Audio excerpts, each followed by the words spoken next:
Thank you, George. I appreciate the kind words. People, I love to give this talk because I know of no topic that fires the imagination more than stories of lost gold and buried treasure.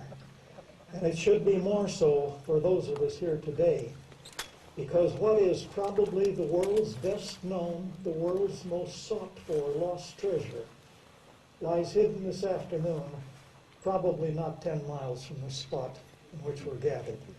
I'm talking, of course, about the Lost Dutchman Mine. Now, if you've read anything about the Dutchman, you're probably aware that there are about as many different versions of the Lost Dutchman story as there are authors. And this is because early day writers, realizing the almost universal appeal of the subject material, but not knowing the facts, simply never let the truth get in the way of a good story. And latter-day writers, not knowing the facts either, simply edited what had been written before them, and then they wrote their own stories. So error fed upon error until by, the 1930s, the Dutchman story had deteriorated to what at best might be called gratuitous speculation. But I was fortunate enough to have come to Arizona at a time when there were still men living that either knew the Dutchman Jacob Waltz or intimately knew someone who had. And it was my privilege to have known several of these pioneer families. So what I would share with you today then is not my story. It's not based on research, mine or anybody else's. It's simply the oral tradition that was passed down to me. I'm simply sharing with you their story. Jacob Waltz, the Dutchman, was born in Germany in 1810, immigrated to the United States in 1839. Now, on the western frontier, Germans were commonly called Dutchmen. They called themselves Deutsch, the German word for German. Deutsch became Dutch, and Germans became Dutchmen. And this Dutchman lived with a dream, that of one day being the sole proprietor of a gold mine, rich beyond all imagination. So every time he heard of a gold rush, he followed it. First, some say to North Carolina, then to Georgia, definitely to California with the 49ers, then to Arizona, first to La Paz, then to Prescott. But with the Dutchman, the story was always the same. By the time he heard of a gold rush and had followed it and arrived there, all the good ground had been taken. Jacob Waltz, always a day late and a dollar short. That was the story of his life. And so it was in Prescott in 1868 that he gave it up, moved down to Phoenix. Phoenix at that time was little more than a hay camp where they put up hay in the river bottoms, initially for the cavalry horses at Fort McDowell, later for the freighters out of Wickenburg. He homesteaded on a quarter section of land there on the north bank of the Salt River, built himself a small adobe home, planted a big garden, even planted a small field of wheat, got himself up a bunch of chickens, and when the census taker came by, he gave himself in as a farmer. Well, he didn't stay a farmer very long. Now at this point we have to turn the clock back to 1865 to Dr. Abram Thorne. Dr. Thorne, beloved by the Indians for whom he cared up and down the Verde Valley near Fort McDowell, was blindfolded, taken horseback deep into the heart of Superstition Mountain. There the blindfold was removed, and he was shown gold, rich beyond anything he'd ever dreamed of. He was told that he might take away all that he could carry.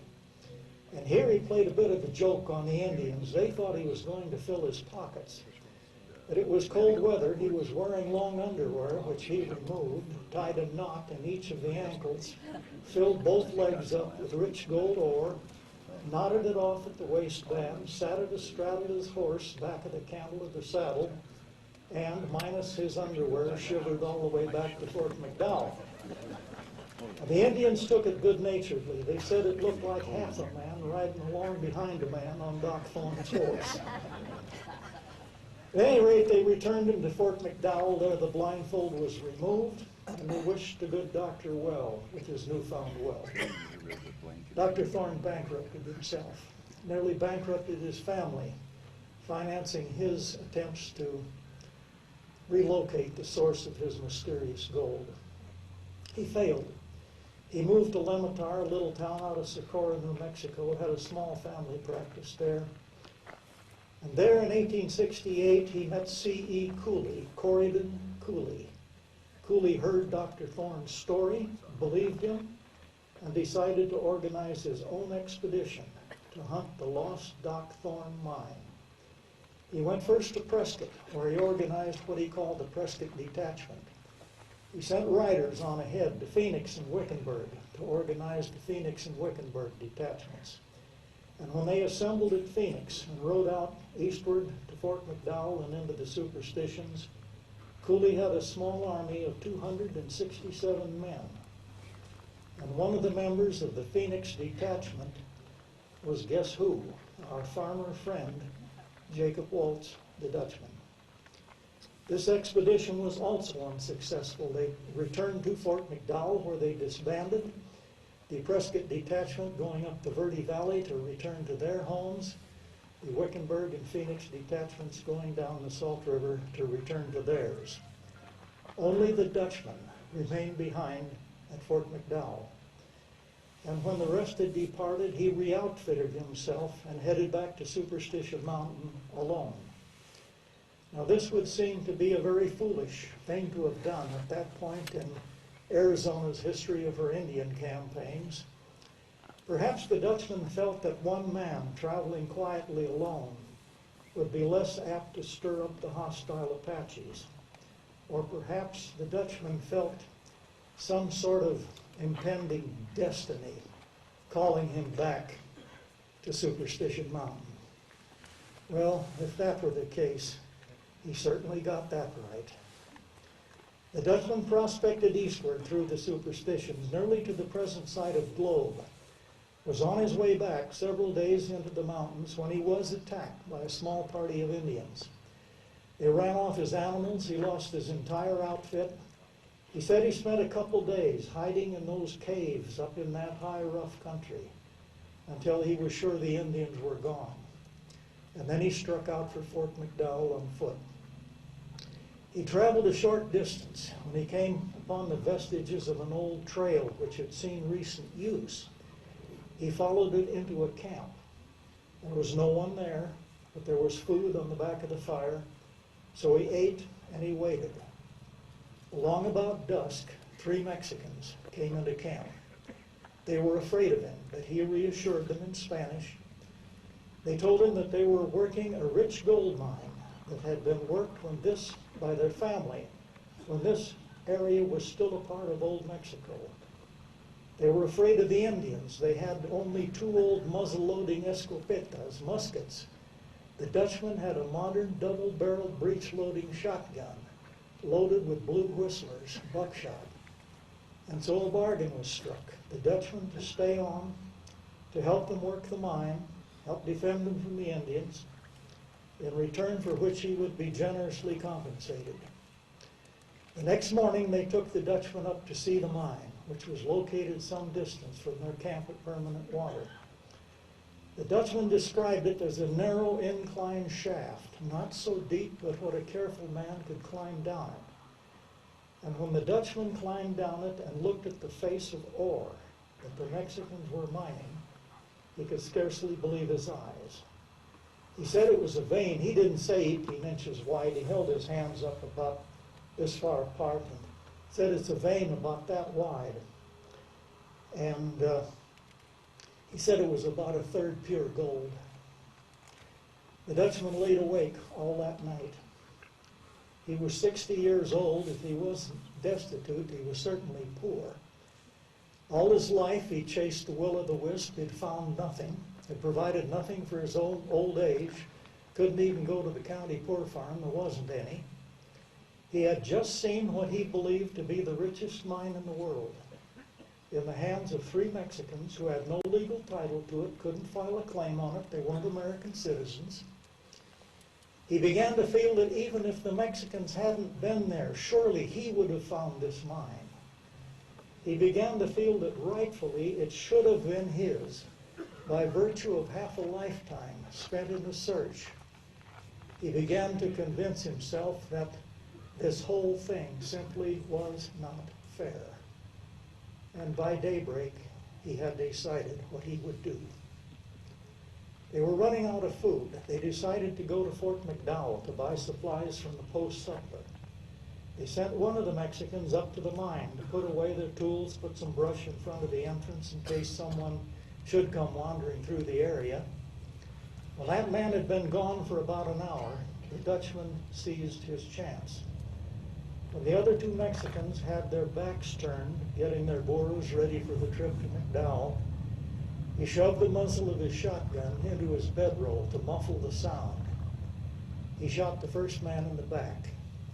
The second man barely whirled in wide-eyed astonishment when he took the second charge of buckshot in the chest. They both dropped to the ground without a whimper. The Dutchman calmly reloaded the shotgun, concealed himself behind a boulder alongside the trail, and he waited. Along about dusk, the third Mexican came back. He allowed him to pass, then stepped out and shot him in the back. He dumped their bodies in the deep ravine, burned their outfit, turned their burros loose, and the next day he struck out for Fort McDowell alone on foot. In one day, Jacob Waltz, the Dutchman, had achieved the dream of his lifetime. He was the sole proprietor of what he believed to be the richest gold mine in the world. But his dream was to become a nightmare.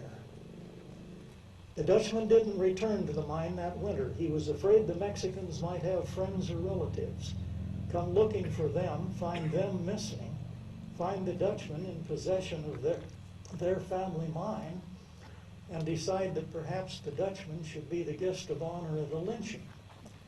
He did return to the mine the second winter. He said he worked the mine winters when there was water in those canyons. But about the third winter when he returned, things were not as he had left them. Someone else had been robbing his mine. He met an old prospector on the trail, killed him, burned his outfit. But again the next winter, someone was working his mine. He met two soldiers carrying dispatch from Fort McDowell to San Carlos, killed them, burned their outfit. But again the next winter, someone was working his mine. He killed the wrong man. The man that was actually working the Dutchman's mine was a man by the name of John Phipps. But Phipps was killed in an accident up at Round Valley before he could divulge its location. He was digging out either a well or a spring in quicksand when it caved in and trapped him up to his waist. And the cowboys ran to get some ropes to try and get him up out of there. And when they came back, it had filled in up to his armpits. And he was screaming, "Get me out of here, get me out of here, and I'll take you to the richest gold mine in the world." They thought he was delirious. They said toward the last, one of the cowboys had a tin can tied to a stick, was reaching down in the hole, trying to bail the water up away from Phipps's face, when it came up over his mouth and his nose, and he was drowned. Since it was dangerous to try and dig him out of there, they simply filled the hole in and left Phipps there in a watery grave. They looked through his outfit, through his bedroll, to try and find names or addresses of friends or relatives to notify of his death. What they found was 2 one-pound baking powder cans completely filled with pure hand-cobbed wire gold. The Dutchman sent to Germany for his nephew to come and help him work the mine. They got along badly. They argued constantly. The young man wanted to file a claim on the mine and work it openly. The Dutchman was afraid to. He was afraid that the manner in which he acquired the mine might be found out, and it could put a noose around his neck. So he told his nephew he couldn't file a claim on it because he wasn't an American citizen. That's not true. He was naturalized in Los Angeles before he ever came to Arizona. But on the way back to Phoenix that first winter, they crossed over Salt River and camped up Cottonwood Creek up at out west India, Hidden Water. And that night the nephew told him, I don't care what you say. When I get back to Phoenix, I'm going to get some citizens and I'm going to come back here and file on this thing. Well, the Dutchman panicked. He said, I shot him. I shot him right square between the eyes. We presume shot him in his sleep. In a confrontation, you don't shoot somebody square between the eyes. You belt buckle him to put him down and then finish him off. And he said, I put a short length of chain around his neck, and I dragged him up under the base of the cliffs, up above the spring, where the digging was soft and easy, and I buried him there in a shallow grave.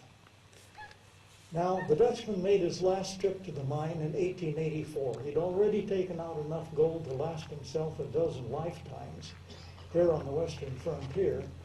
So he closed the mine. He said he went down about 6 feet and enlarged the collar and put in 2 solid layers of logs that crossed each other, then backfilled it to the surface with dirt and stones from the surrounding ground so it would all match. And he said, when I left it, you could drive a pack train across it and never know it was there. Now, that was 125 years ago. There could be a tree 2 feet on the stump growing on top of the thing today. That's the reason why the mine has been so difficult to find. Now, the Dutchman lived out the rest of his life in his little adobe there in Phoenix. People that knew him said that he lived somewhat of a recluse, that he seemed haunted by something in his past. I believe it was sincere remorse for what he had done to acquire the mine. Now, he had very few friends, but he had 2 intimate friends, a young black woman named Julia Thomas and a young German lad named Reinhard. He called him Reini Petrasch. Now, Reiny's mother died up in Denver. Julia brought him with her down to Phoenix, more or less unadopted the boy. And she ran a confectionery, a bakery and a confectionery in Phoenix. Now, Julia was raised in a family where her parents were domestic servants in a German-speaking household. And despite the fact that she was black, she spoke fluent German. And Reini, of course, was born in Germany. In fact, Julia spoke better German than Reini did. And this was the common bond between them and the Dutchman. Whenever they were together, they always talked in German. Now, the Dutchman lived in his little adobe until February of 1891. The Salt River flooded. His adobe was washed away. Some say that he spent 2 days and 2 nights up a cottonwood tree. At any rate, Reini got the sheriff in a boat. They rescued the Dutchman. They took him to Julia's home, where he lived until that October when he died. Reini went down to Ryder's lumber yard, got some boards, built a coffin, and they buried him in the old city cemetery there on Madison Street. Now, Phoenix was a small town at that time. It was the main part of town was essentially 2 blocks north and south, 4 blocks east and west. Everybody knew everybody. And certainly when anyone died, the town converged on the home to pay their respects. But during his lifetime, the Dutchman was very uncommunicative about his personal affairs. Practically nobody knew that he was claimed to be operating, a rich gold mine in the Superstition Mountains.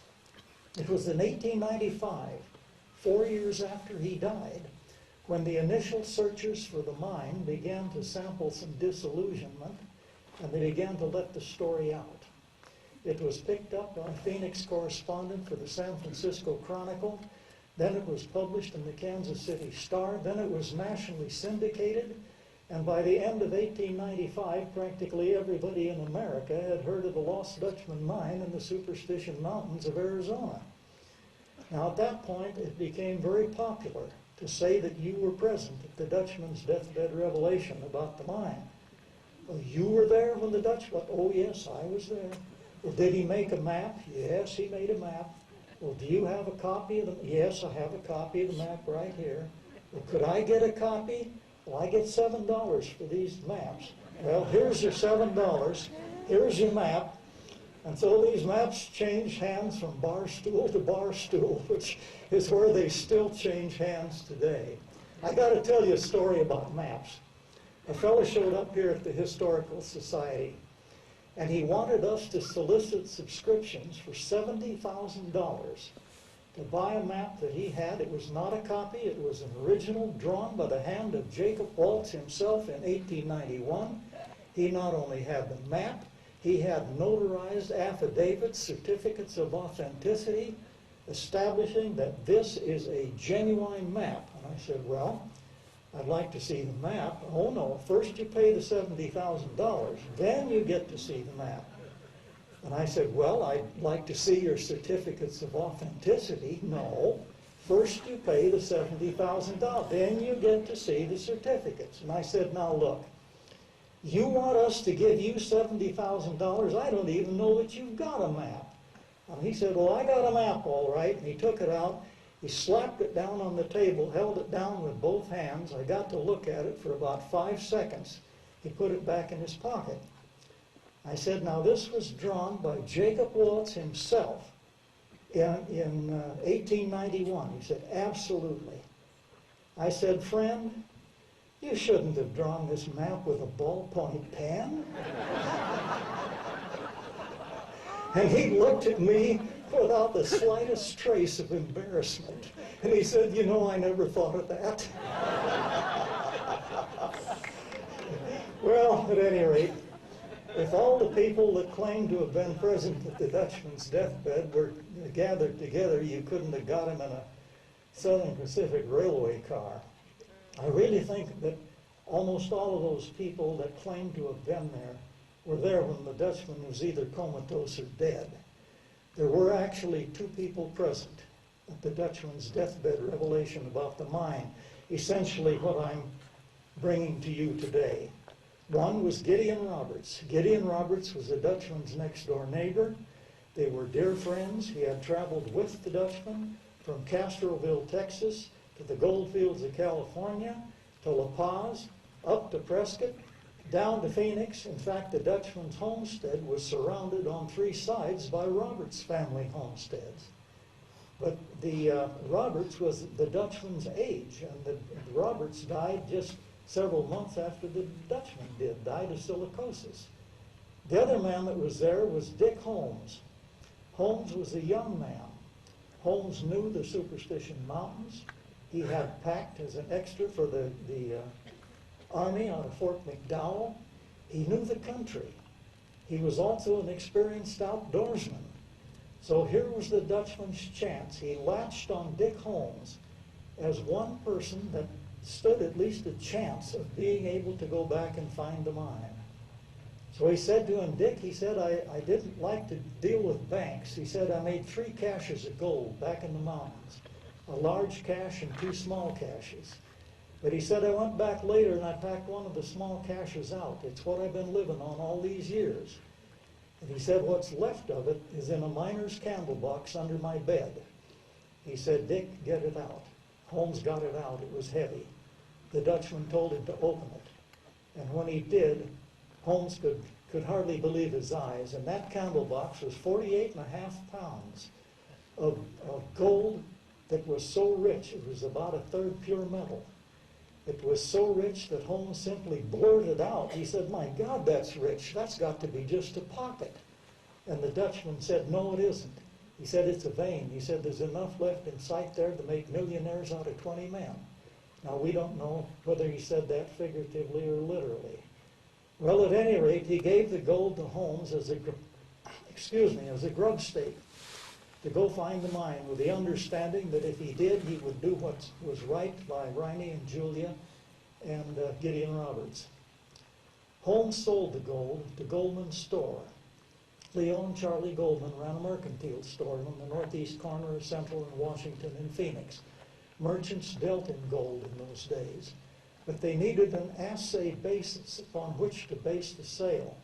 So they took it to an assayer named Joe Porterie. Remember the name, because he figures again in the story later. Porterie had a little assay shop there on Wall Street. Now, gold ore, if you can find gold that carries 1 ounce of gold to the ton, that's high grade.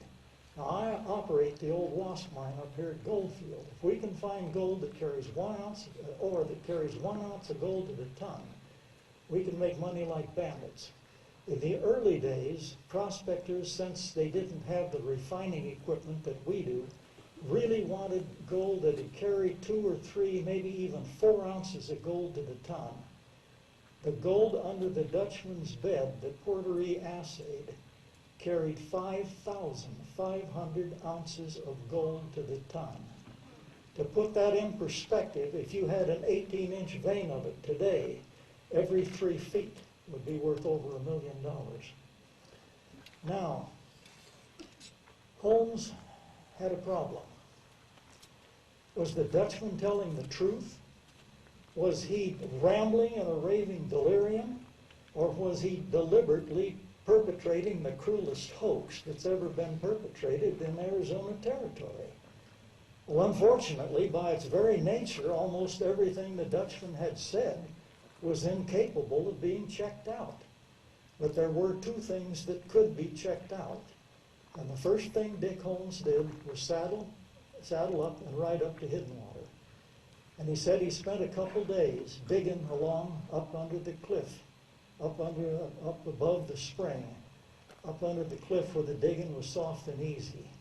And he dug up a skeleton with a bullet hole right square between the eyes and still had a short length of chain around the neck. He brought the skull back to Phoenix. Doc Jones, Charlie Jones, had it stuck up in his office for 20 years. I think I've seen that skull, but at the time I saw it, I didn't realize the importance of it. Now, there was one other thing that could be checked out.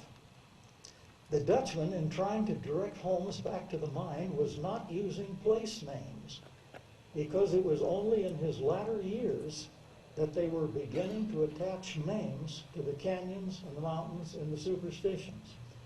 But the Dutchman, being secretive about his affairs, if he saw someone approaching on the trail, he got off the trail. He avoided people. So he had no way of knowing what the names were that were just then being attached to the landmarks and the superstitions. The Dutchman could only describe what the country looked like as he traveled. So Holmes asked him, he said, "Isn't there anything you can tell me to get me started in the right country?" And the Dutchman said, "Yes, for one thing." He says, you can ride from the mine to the board house and back in the same day. He said, "I know it can be done because I did it. I ran out of grub. I rode out to the board house and I got a slab of bacon and half a sack of flour. And I made it back to the mine the same day, so I know it can be done." Now, the board house was the old Cavanis Ranch, the site of the present Quarter Circle U Ranch at the end of Peralta Road, here on the south side of the mountain. Matt Cavanis was a freighter, and before they built the mill at Pinal, Cavanis had the contract hauling ore from the Silver Cane Mine near where Superior is now, hauling it overland to Fort Yuma, where it was shipped by sea around the Baja Peninsula to a smelter in San Francisco. And on one of his back hauls, rather than deadheading back empty, he hauled back a load of East Coast lumber that had been shipped around Cape Horn, and he built the first board house in this part of the country. Here on the western frontier, before there were sawmills, you built with what you had. Here it was either stone or adobe. But because the board house was unique, it was more commonly called the board house than it was the Cavanis Ranch. Well, Cavanis had sold out to Marlar and was ranching up near the present site of the town of Young. And Holmes rode up there, and he asked him, Matt, he knew him. He said, "Matt, did you ever meet a man by the name of Jacob Waltz?" And Cavanis said, "Why, yes, he stopped by the ranch on several occasions, coming and going from the superstitions." And he said, "I was very careful not to ask him a leading question. I simply asked him, did he ever get anything from you?" And Cavanis said, "Yes, he ran out of grub and he rode out and I staked him to a slab of bacon and half a sack of flour." Now Holmes figured if the 2 things that could be checked out did in fact check out, if the Dutchman told the truth there, he was probably telling the truth during the entire story. Oh, before he left, he asked Cavanis, he said, "Matt, you didn't happen to see which way he went, did you, when he left the ranch?" And Cavanis said, "Funny you should ask that." He said, "Yes, I remembered I had something to do out north of the buildings here, and I rode out." And he topped over the ridge north of the ranch. The old trail was on the west side of Miner's Needle, not on the east side where it is now. Now, the big problem, as I said, was the Dutchman wasn't using place names. And in one of the roughest pieces of wilderness terrain on the North American continent, the description simply wasn't good enough. They never found the mine. So the question today is, did the Dutchman really have a mine? Well, without actually finding it and positively identifying it as the mine that Jacob Waltz worked, you can't positively say that he had a mine. So for that reason, your historical society here takes absolutely no stand on this issue. I personally believe that it's almost a certainty that he had a mine, and that it lies hidden today right where he said it was, somewhere deep in the heart of Superstition Mountain. Now the reason for that is the people that knew the Dutchman never doubted for a minute that he had a mine. And I'm judging them not by what they said, but by what they did. Julia Thomas sold her store, sold her home, converted everything she had to cash to finance her attempts to find the mine. She died broke. Riney Petrash hunted it all his life and finally committed suicide, killed himself with a shotgun over in Globe in boy, I'm getting bad on dates. It was 1943. I'm sorry. I had a little stroke a while back, and every now and then I reach out for something that it evades me. His brother Herman, his father Gottfried, came down from Montana, spent the rest of their lives hunting the mine. Gottfried died in the state hospital in Phoenix. Herman died in his little shack down there on Queen Creek. I knew Herman. I told you that Dick Holmes hunted the mine for 16 years, then sent his only son, Brownie Holmes, into the Superstition Mountains for 40 years to hunt the Lost Dutchman Mine. Now, if these people that knew the Dutchman, that heard his story from his own lips, saw the gold with their own eyes, freely spent the gold that he gave them in time of need, if these people were not in a position to judge whether the Dutchman actually had a mine, then how can some magazine writer in another century that never knew the man, never heard his story, never saw the gold, say that the Dutchman had no mine? And yet for years, about half the stories that were written were debunking the story of the Lost Dutchman Mine. Now some of them say that he couldn't have a mine because he died broke. Now I missed something in my little story here. When the Dutchman gave, I should have stuck to my notes, when the Dutchman gave the gold under his bed to Dick Holmes, it was sold to Goldman's store. It brought $4,800. Now, people that say that the Dutchman had no gold, even if they admit that he had $4,800, they say, what's $4,800 when he said there's enough in sight to make millionaires out of 20 men? Well, people in the 1880s, a good shirt cost 95 cents. A pair of Levi's was less than $1. The purchasing power of that $4,800 under his bed would have been equivalent to at least $100,000 today. No, the Dutchman didn't die broke. Now, some say the Dutchman had to have died broke because it's a matter of record that he was expelled from his home site, evicted was the word I wanted, for non-payment of taxes. Well, it's true. It's a matter of record. The Dutchman filed a homestead in Section 16. In every township, Section 16 is set aside as a school section. It wasn't open to homestead entry. So as soon as he discovered what he had done and could never acquire title to it, of course he quit paying taxes on it. And the sheriff dutifully nailed an eviction notice to his gatepost. But I said it was a small town, everybody knew everybody, he wasn't hurting anybody.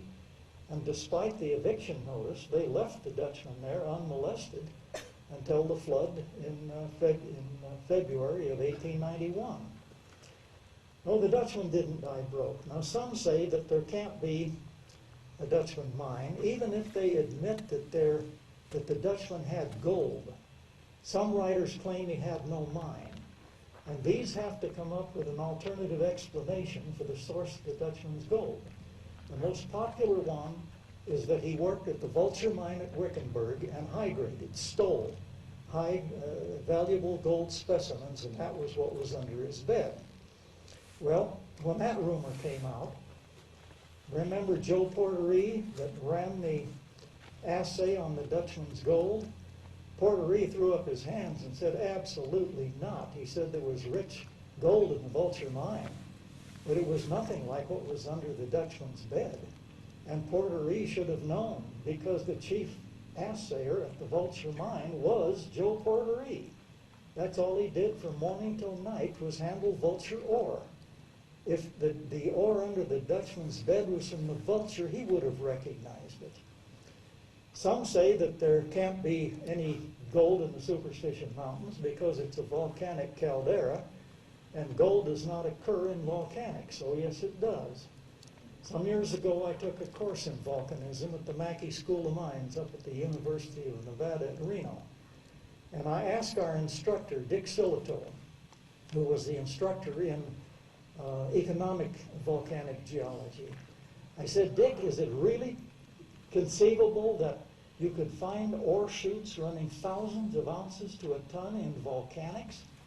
And he said, oh, Clay, he said, the El Indio mine in Chile, the Hashikiri mine in Kyushu Island in Japan, he said, ore chutes running thousands of ounces to the ton in volcanics. He said, the Capitol mine at Cripple Creek, Colorado was discovered because the prospector was following volcanics. He said, you don't have to go that far. He said, tomorrow we're going on a field trip to Goldfield, Nevada, where the entire gold-producing complex is in a volcanic caldera, the stratigraphy of which is exactly the same as the Superstition Mountains. No, gold most certainly does occur in volcanics. In fact, what's probably the richest gold deposit in the world is in the crater of the Lihir volcano in Papua New Guinea. That volcano isn't entirely dormant. In fact, the workers there, when they drill spud in a blast hole drill, say a quiet prayer that they don't drill right through into the very hubs of hell. You've got to be very careful when people say that there cannot be gold in any area. In 1885, Dr. Charles Gardner, world-renowned geologist, refused to dismount from his horse to inspect a windswept ridge to which he had been taken because any geologist would know that gold cannot possibly occur in that kind of a pudding stone formation. Well, the man was standing on a ridge called the Witwatersrand in the Rand in Transvaal in South Africa. The man was standing on the richest gold deposit on the African continent. When people tell you that you cannot have gold in the Superstition Mountains, look for some hidden agenda, some ulterior motive, some reason why they want you to believe there can be no gold back there. It's usually going to be a political motive. So it's impossible to say whether the Dutchman had a mine or not, to be positive about it. I told you why I believe he did. Now I'd like to tell you the real reason. Remember me telling you that after Dick Holmes had hunted the mine for 16 years, he sent his only son, Brownie Holmes, into the mountain for 40 years to hunt the Dutchman mine. Brownie Holmes was one of the dearest friends I ever had in my life. He was my partner in the search for the Dutchman for almost 20 years. Every Christmas, Easter, New Year's, Thanksgiving, he and his wife Thelma were guests at our dinner table. And on Easter Sunday in 1980, Brownie and I sat on our back patio. I live up the road here at Goldfield. We watched the light of the setting sun play across the face of Superstition Mountain. And Brownie was silent for a long time. And finally he said, Clay, he said, I'll never know if the Dutchman lied to my father. But he said, there are two things I know. My father never lied to me, and I've never lied to you. And the old man had tears in his eyes when he said it. 3 days later, on his 88th birthday, Brownie died in his sleep. He was cremated. I took him back to a lonely spot that he loved. And there, with nothing but God and the blue sky for witnesses, I held a final service for my old friend. Then I committed him back to become a part of the mountain that for so many years had been his only home. And it was strange because at that spot there just happened to be a stone with a smooth, flat face that was shaped exactly like a tombstone. And I took a chisel and a hammer, and on that stone I chiseled George Brownie Holmes, 1892, 1980, cowboy, loyal friend. I would like to find the Lost Dutchman Mine. The gold, after 63 years, the gold doesn't even matter anymore. But I would like to find it to vindicate the faith of an old man that I loved.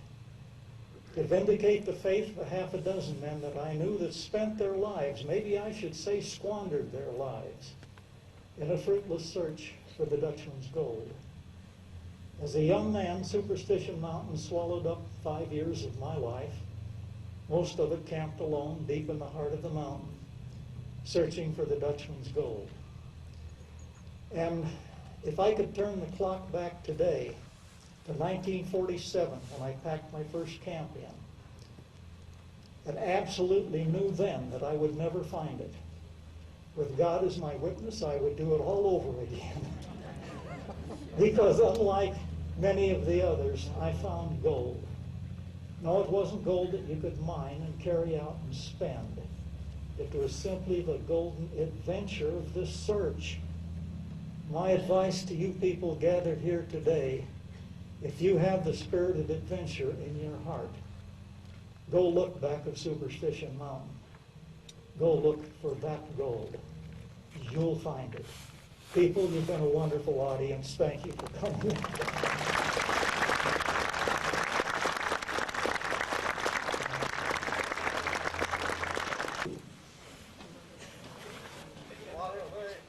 You just asked the first one. Now you've only got one left. The second question is, where do you think the mine's located? Yes? Do you have plans to write or publish your experiences with Brownie? If you didn't hear the question, it was, do I plan to write a book, The Experiences with Brownie? People, I claim that I occupy an almost unique position. I think I'm the only person that's ever spent more than a week in the Superstition Mountains that has not written a book about it. I would love to someday in my dotage, if I don't get to the age where I can't remember what happened back there. Right now I'm at a point in my life where I simply don't have the time to devote to it. But yes, someday I would, because I've had a lot of experiences back there, and I'll admit it would be a shame if they ended up in the cemetery. So maybe someday, but it's not going to be in the immediate future. Any other questions? Sir, over here. Has the government put a stop to any mining in Superstition? Good question. Has the government put a stop to any mining in the Superstitions? The answer is essentially yes. The Superstitions are in a wilderness area. It is closed to mineral entry. It was closed on the premise of government geologists stating that you cannot possibly find any valuable mineral in the Superstition Mountains. If someone did find the Dutchman's mine back there, you would have disproved the basis which the government used for that mineral withdrawal. Now, John McCain, who's been in the mountains with us, by the way, was one of the authors of the wilderness withdrawal. And his personal opinion was, if you actually found the Dutchman's mine, there are probably legal ways that you could acquire title to it. If nothing else, go to somebody like McCain or someone and get them to introduce a bill of special relief in Congress to allow you to file one claim back there. Bob Corbin, our former Attorney General here, himself a dedicated Dutch hunter, has always said that if it is found, there's probably some way that you could acquire title to it. But I've always said something else, that whoever finds the Lost Dutchman Mine is going to be the most shot at man in Arizona. But technically, yes, it's close to mineral entry. Any other questions? Sir? Is any rumor or truth that it could be a Peralta treasure of some sort from the old Spanish miners? Well, of course, your problem there is you can't disprove, you can't prove a negative. You can't prove that something never happened. You can only prove that something did happen. Now, that legend persists. And for years, some of us have known that Mexicans definitely mined in the superstitions. There's infrastructure back there that can only support the milling of high-grade gold, even more so in the Four Peaks area. Now, some say there can't be any Spanish mines in the superstitions because the Spaniards never mined north of the present Arizona-Sonora border. That's not true. They were right here at Goldfield. In 1948, Alfred Strong Lewis, who operated the Goldfield mines, dug into an old timbered shaft that was timbered with small lengths of hand-cut mesquite and ironwood. Now, Anglos didn't start the Goldfield until about 1891, and they were using mill-sawed timber. So Charles Dunning, who was the director of the Department of Mineral Resources in Phoenix, came out and inspected it. And he said it was definitely an Antigua, an ancient, that it predated any Anglo activity in this area. Mexicans were here, they were in the superstitions, they were in the Four Peaks. Mexicans, you can't say if it was the colonial Spanish period or the Mexican period because it was only Mexico for 30 years from when they declared their independence from Spain and when we took it away from Mexico. So it's a tough call. The tradition has been for years, that the Mexicans that mined in the superstitions were the Peralta family. But there was absolutely nothing to prove it. Until just in the recent years, a lady, Linda Peralta, showed up at the Don's Club picnic out here on the south side of the mountain, signed in as Linda Peralta, and they asked her if she was any relation to Peraltas that mined in the superstitions. She said, oh yes. Well, Linda Peralta, Virginia Peralta, some of the other Peraltas that live here in Arizona have a long family tradition that their people mined in the Superstition Mountains and were killed virtually to a man in an Indian massacre. Now, again, there's nothing on paper, no documentation, but that family tradition is so strong that in my mind, yes, there were Peraltas mining in the superstitions during the Mexican period. Any other questions? I have a question. You say there's no proof in the movie Lust for Gold? Pardon? The movie Lust for Gold, 1948. They told about the Peralta mine, the Indian, Jacob Wall. The movie, Lust for Gold, Glenn Ford and Ida Lupino.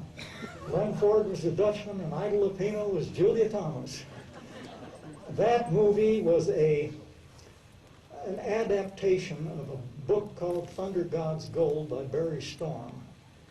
And it was so badly distorted and convoluted that the movie doesn't amount to much. One of the things in the movie, they've got I think it's the shadow of the setting sun or something like that shining through a hole in the rock, and it shines on the mine. And this is wonderful, but you have to know the date, the time, and which one of the 4 years of the leap year cycle that was supposed to take place. Because you go up there and you start to dig, and guess what? That shadow moves. So I don't know. The movie was fun to watch. And also in the movie they said Barry Storm was in there, the author, and he said, "My name's Barry Storm. Jake Waltz is my grandfather." And there was just a snicker went through the audience. And I don't know. At any rate, no, there's not much of fact to that movie. Yeah, there was definitely, and this is not, well, two reasons. First of all, back when Goldfield was in its heyday, between 1893 and 1897, two prospectors named Silverlock and Malm, up here on what we call the massacre grounds, up on the northwest corner of the mountain, found a bunch of gold that they thought was placer gold, just scattered out on the ground. Well, it wasn't. It was evidently a mule packing gold concentrate that had burst a saddlebag and scattered this stuff out. And the Peralta family also has traditions of a massacre up in that area when virtually all of their people were killed. So yes, I'm confident there was a massacre there. Exactly where Silverlock and Malm found that gold, I don't know, but they dug there for years trying to find more. Never did. Anything else? Sir?